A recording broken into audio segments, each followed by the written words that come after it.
Go ahead and get started with some opening comments from Coach. All right, thanks, Brian. Obviously happy for our guys. Hard-fought game, made some big plays down the stretch, and hit some big shots, and able to get obviously a stop there at the end with Reavers, with Otero, and did just enough. And a lot of things we'll get word from this and try to get better, but as I told the team, it's not always, doesn't come easy, and it's not always going to work out exactly how you want it, and be as pretty as you want it to be, but you keep finding a way. And this group today, really, when things were going well, found a way. So I'm proud of them. Now we get to get a couple days here prepared for Northwestern and the last game here at home this year. Questions? Jesse, over the right. Greg, can you take us through the two-play sequence where Ford got the dunk, and you mentioned Nate getting the defensive stop on Otero. What was the play call for Ford out of the timeout? What did you think of what Nate was able to do, considering Otero had just scored on? Yeah, I mean, obviously Danny's a heck of a player. I mean, he's developed into one of the best bigs in the country, let alone the Big Ten.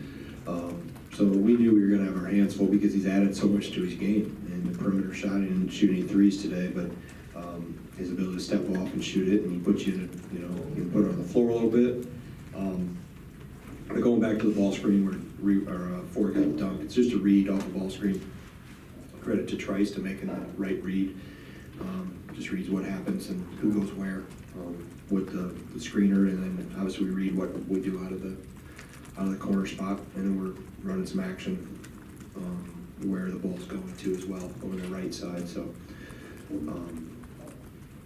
Meach made the right read, and obviously we got 2 points out of it. And then Nate, I thought, that was the best defensive player he had all game.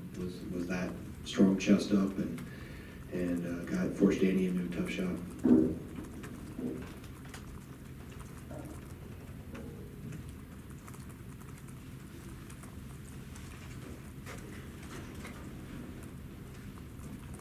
Tom.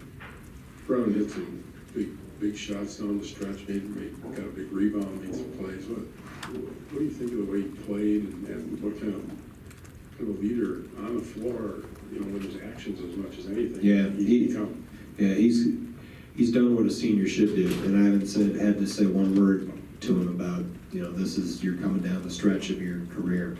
I think over the last 4 or 6 weeks, he really, not only from how he's played, but also his vocal leadership. As you mentioned, Tom, he's much more vocal than he has ever been throughout his career. And I think just a senior that realizes that he's headed toward the finish line, and he's playing some of his best basketball on a team that's playing some of his best basketball at the right time of year. So proud of him, how he's taken advantage of this opportunity that he's had, and obviously 2 big plays today. One out of the timeout off a special we had called for him, and then the play that Brad made.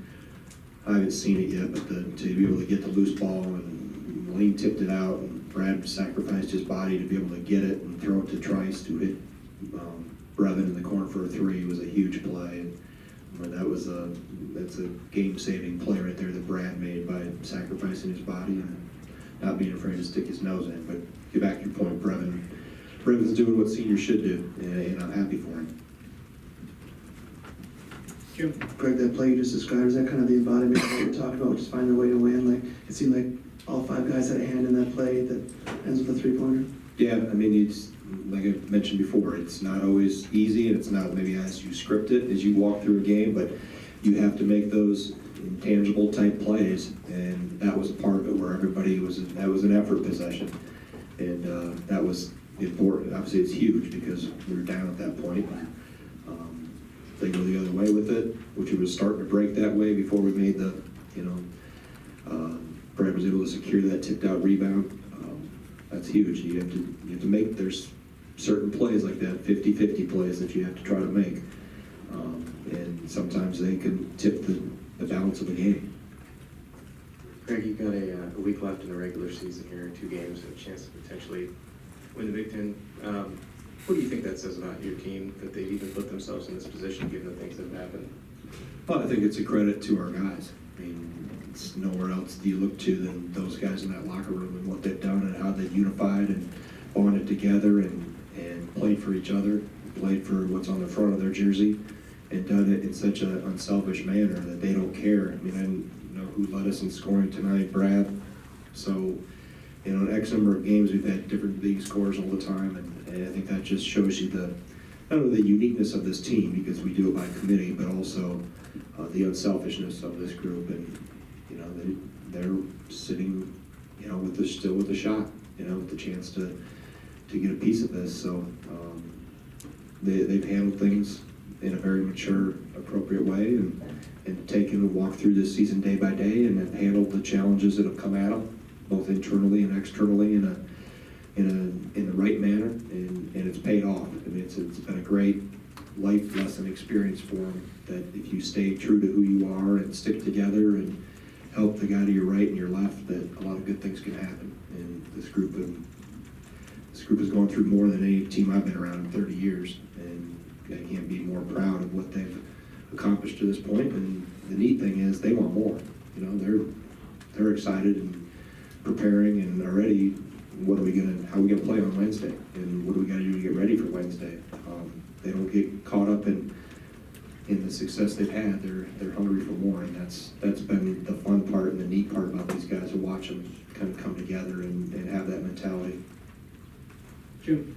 Not to be the buzzkill here, but you put up some really good offensive efficiency numbers over during this winning streak, but the other end has been a little bit of a struggle. Are you concerned that with the struggles on that end? And we've all of a sudden become an offensive team. It sounds ironic, right? But are you? I mean, I know we're always looking at ways we can get better. And you know, the first half we held them below a point per possession. The second half we didn't. And obviously you got to give credit to Minnesota too. I mean, you've got two really good players in Arturo and Marcus Carr, that when you have a big and a point guard, they can put you in all those type of unique decision-making positions, and they make plays. And we made some mistakes. We'll look at that film and try to clean those up, just like we did the other night with Michigan. And so we're always looking to get better. But defensively, yeah, we've got to continue to.